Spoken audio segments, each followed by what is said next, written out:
Bagaimana kita meniru dan menjadi lebih besar dari Tiongkok? Kalau ada pertanyaan seperti ini, bagaimana kita menjawabnya? Pertama, ciptakan proyek nasional sebagai lokomotif pembangunan ekonomi, seperti membangun infrastruktur dinamis, perumahan, mesin perang, satelit komunikasi big data, ketahanan energi, food country, kesehatan, dan pendidikan nasional kelas dunia. Proyek nasional ini satu, bagaimana membuat Indonesia menjadi negara superpower di tahun 2045. Untuk itu, kita jelaskan apa itu negara superpower terlebih dahulu. Negara superpower itu berciri dua hal. Ada yang didominasi dan kekuatan militernya terbaik di dunia. Apa yang didominasi? Tiongkok itu misalnya mendominasi perdagangan dunia. Tiongkok juga mendominasi transportasi laut dunia serta jaringan distribusi. Amerika apa yang didominasi? Amerika itu mendominasi mata uang dolar, minyak bumi dan gas, Wall Street, informasi teknologi, digital dan satelit, mengendalikan komunikasi internet, science, medicine, alat perang, armor and guard, sampai hiburan seperti kasino, Broadway, dan Hollywood. Mereka menguasainya. Jadi kalau Indonesia mau menjadi negara superpower, maka harus ada dua hal tadi. Ada yang didominasi dan kekuatan militernya mumpuni.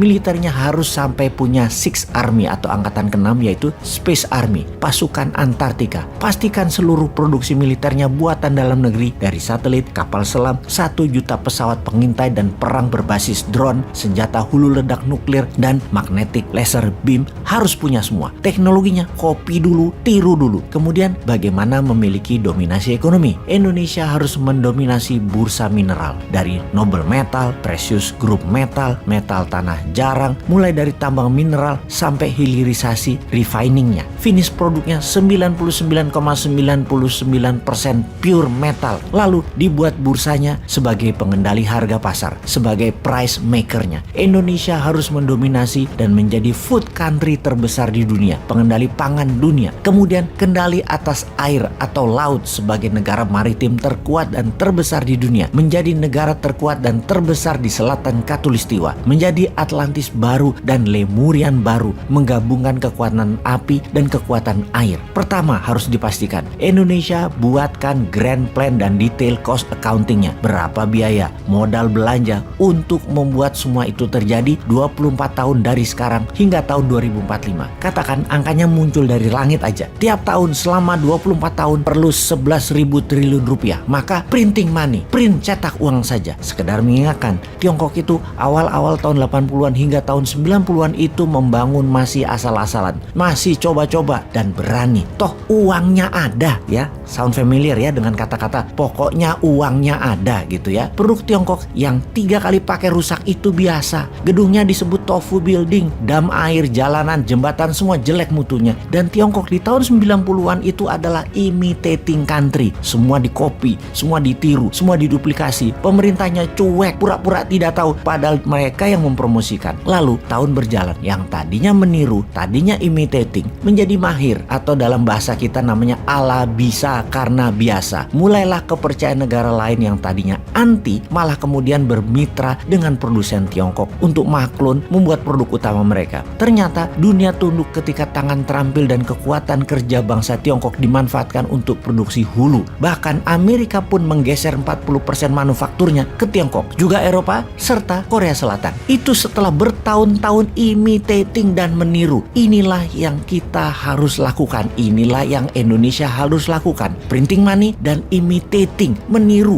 duplikasi, copy. Dimana setelah imitating country, di tahun 2029 nanti Indonesia mulai harus menjadi innovation country. Sahabat semua, kembali ke awalnya. Pastikan industri mineral Nusantara adalah tulang punggung cetak uang. Karena kekuatan transaksi pada logam metal tadi bisa merupakan 3 kali nilai uang yang dicetak. Dunia butuh mineral. Sungguh, Spice and Mineral Road itu adalah jalur sutra baru. Kendali atas maritim, pangan, dan mineral adalah Indonesia baru, New Santara bersama New Mind.